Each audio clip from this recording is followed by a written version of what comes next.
시청자 여러분 안녕하십니까? BOA 모닝뉴스 시작합니다. 북한이 이미 전자기파, EMP를 활용한 무기를 완성했다고 미국 의회 자문단체가 밝혔습니다. 이 핵 폭발 과정에서 발생하는 전자기파는 적의 지휘 통제 체계와 방공망을 무력화시킬 수 있는데 단체는 EMP 무기가 심각한 위협이 될 것으로 분석했습니다. 첫 소식 조상진 기자가 보도합니다. 미국 의회 자문단체인 국가국토안보에 대한 EMP 태스크포스 사무총장인 피터 빈센트 프라이 박사는 최근 공개한 북한의 전자기파 EMP 위협평가 보고서에서 북한은 이미 초강력 EMP탄과 대포 개발을 완료했다고 평가했습니다. 미국 중앙정보국 CIA 러시아 분석관을 지낸 프라이 박사는 러시아와 중국, 한국 등의 신뢰할 만한 정보 소식통들 모두 이 같은 가능성을 제시하고 있다면서 북한은 이미 핵분열 방식 EMP 계열 중에서도 러시아의 기술을 차용한 초강력 EMP 무기 역량을 확보했다고 지적했습니다. EMP탄은 고출력 전자기파를 순간적으로 발생시켜 폭발과 동시에 적의 지휘 통제 체계와 방공망을 무력화시키는 무기로 북한이 보유한 초강력 EMP탄은 미터당 100kV 이상의 출력을 낼 수 있으며 미군 시설의 EMP 공격 방어 기준인 미터당 50kV를 2배 이상 초과한다고 프라이 박사는 설명했습니다.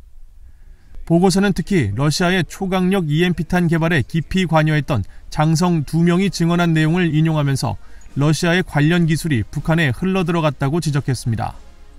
그러면서 당시 두 러시아 장성은 북한이 수년 안에 무기 체계를 완성할 가능성이 크며 심각한 위협이 될 수 있다고 경고하면서 러시아는 공개적으로 미국의 대북 선제 공격을 지지할 수는 없지만 사적으로는 그 같은 필요성에 공감할 것이라고 증언했다고 밝혔습니다.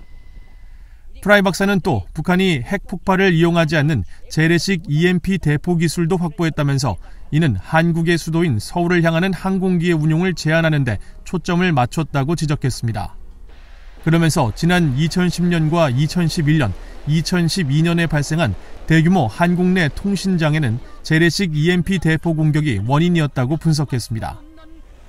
프라이 박사는 북한이 발사했던 금성 3, 4, 5 위성 등은 지구를 한 바퀴 돌아 로켓을 이용해 목표에 EMP탄을 떨어뜨릴 수 있는 부분 궤도 폭격 체계와 유사한 부분이 많다고 설명했습니다.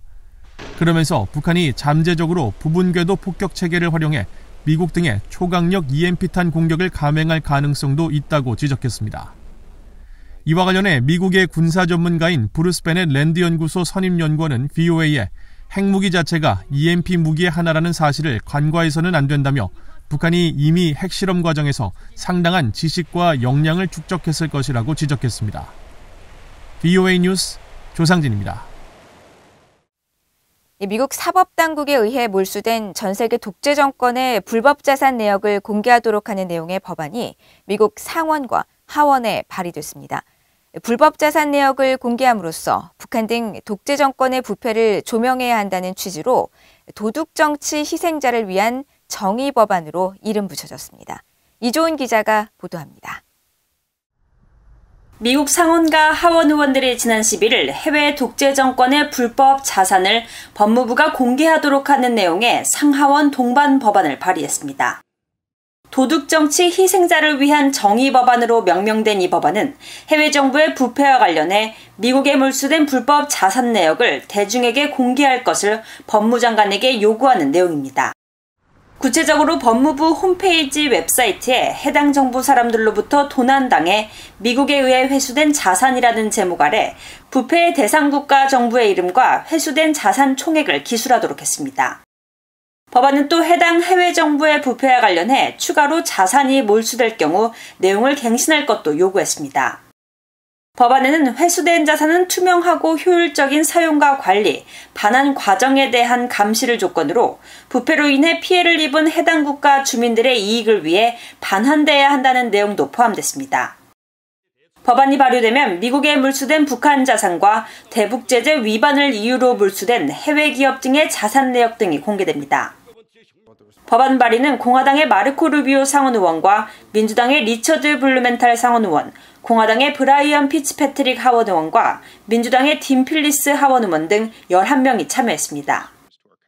팀 필립스 하원 의원은 이날 성명에서 북한과 러시아를 지목하며 전 세계 독재자들은 폭력과 노골적인 절도를 통해 권력에 집착하고 있다고 밝혔습니다.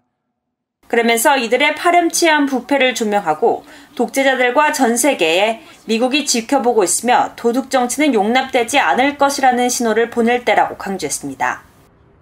리처드 블루멘탈 의원도 성명에서 이 법안은 부패한 독재주의 정권에 대한 책임과 정의를 향한 한 단계라고 강조하고 이 법안을 통해 침묵한 이들의 목소리를 내주고 해외 부패로부터 비롯된 절도를 폭로함으로써 미국은 민주주의와 법치의 전사임을 재확인할 것이라고 말했습니다. 앞서 미국 법원은 2019년 불법 석탄 거래를 하다가 적발된 북한 선박 와이즈 어네스트호에 대한 몰수 판결을 내렸으며 이는 미국 정부에 몰수된 북한 자산의 첫 사례로 꼽힙니다. 와이즈 어네스트호는 경매를 통해 매각됐고 매각 대금은 북한에 장기간 억류됐다가 혼수 상태로 송환된 뒤 사망한 미국인 대학생 오토 원비어의 부모가 소송을 통해 확보한 것으로 알려졌습니다. 북한에 잇따른 핵미사일 개발 실험에 따라 부과된 국제사회의 대북 제재 위반 혐의로 미국에 몰수된 해외 개인과 기업의 자산은 최소 1,000만 달러로 추정되고 있습니다. PA뉴스 이존입니다. 미국 공화당 하원 의원들이 최근 하원 세출위 위원장과 간사에게 북한 등의 미사일 역량이 빠르게 진화하고 있다면서 미사일 방어 예산 증액을 요청하는 서한을 보냈습니다.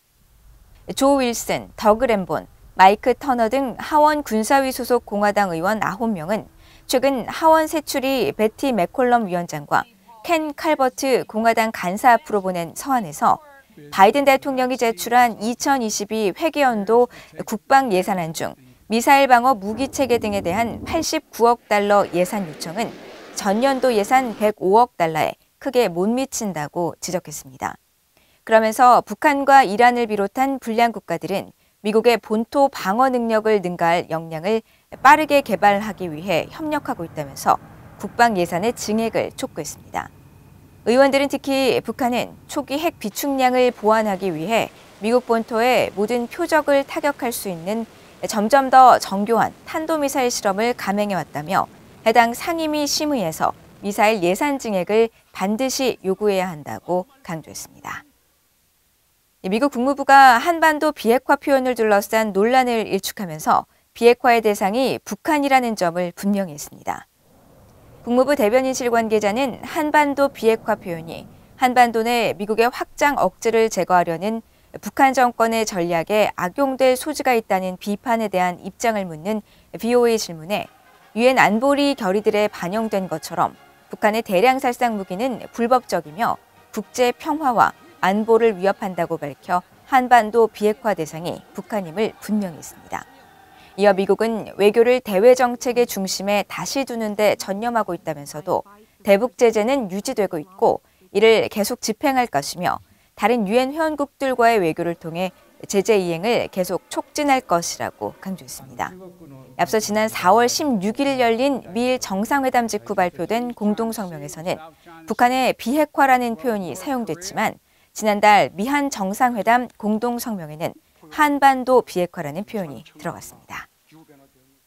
북한에서 요직을 버리고 한국으로 건너와 한반도 문제를 연구하는 탈북민 출신 박사들이 한자리에 모였습니다.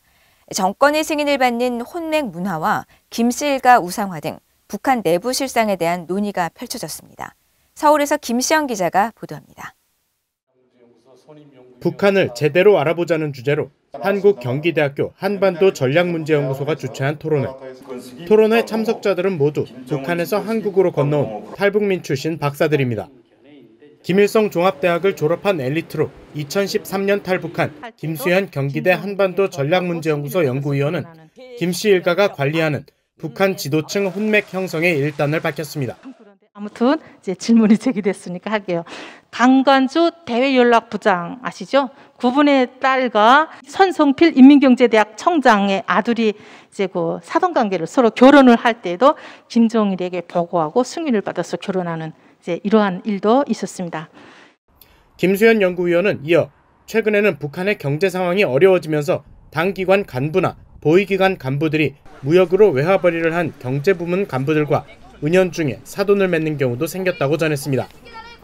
김정일 정치군사대학을 나온 뒤 약 10년간 노동당 조사부에서 일했던 차성근 선임연구위원은 북한 내 여전한 우상화 작업을 지적했습니다. 1996년 탈북한 뒤 한국에서 박사학위를 받은 차 선임연구위원은 북한 정권은 역사를 왜곡하면서 김 씨 일가에 대한 우상화를 이어가고 있다고 밝혔습니다. 우상화가 계속 존재할까 하고 질문하셨는데, 지금 저 광화문에 서 있는 이순신 장군 동상 있잖아요. 그 이순신이라는 세자를 아는 사람이 북한에 몇이 안 됩니다. 북한 사람 대학생도 초등학교 때부터 중학교, 고등학교 그리고 대학교 과정까지 모든 시험이 김일성, 김정일, 김정은의 혁명 역사뿐이지 소위 말하는 북한이 이야기하는 조선 역사는 하나도 취급을 안 합니다. 차성근 선임연구위원은 이어 한국에서 보내는 대북전단은 한국의 발전된 경제상과 탈북민의 나아진 삶 등을 전해주는 주요 수단이며 대북방송처럼 상당한 효과를 낸다고 설명했습니다.